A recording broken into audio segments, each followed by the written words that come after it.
ભાવનગર શહેરમાં એક ગંભીર અને ચકચારજનક બનાવ સામે આવ્યો છે, જ્યાં પ્રેમ લગ્ન બાદ પરિવાર વચ્ચેનો વિવાદ હિંસક સ્વરૂપ લઈ ગયો છે.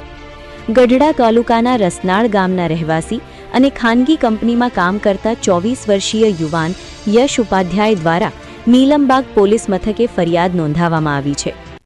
ફરિયાદ મુજબ ભાવનગરના ઇસ્કોન મેગાસિટીમાં રહેતા પર્વત મોરડિયાની દીકરી પ્રિયા સાથે યશનો પરિચય સોશિયલ મીડિયા મારફતે થયો હતો.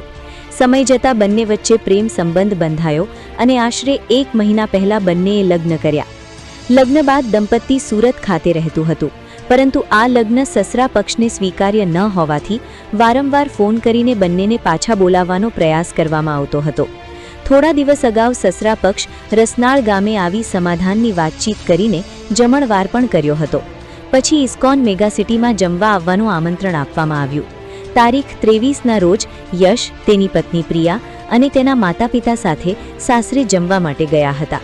પરંતુ ફરિયાદ અનુસાર થોડા સમય બાદ ઘરના દરવાજા બંધ કરી સસરા પર્વત મોરડિયા, તેમના પરિવારજનો અને અન્ય કેટલાક શખ્સોએ યશ પર હાથાપાઈ કરી, જ્યારે તેના માતા પિતાને પાઇપ જેવા સાધનથી માર મારી ઈજા પહોંચાડવામાં આવી. આ ઘટનાના દરમિયાન પ્રિયાને તેની ઈચ્છા વિરુદ્ધ બળજબરીથી ત્યાંથી લઈ જવામાં આવી. બનાવની જાણ થતાં નીલમબાગ પોલીસે 7 શખ્સો સામે ગુનો નોંધી ઘટનાની તપાસ શરૂ કરી છે. આ બનાવને લઈને ભાવનગરમાં ભારે ચર્ચા અને ચકચાર જોવા મળી રહી છે.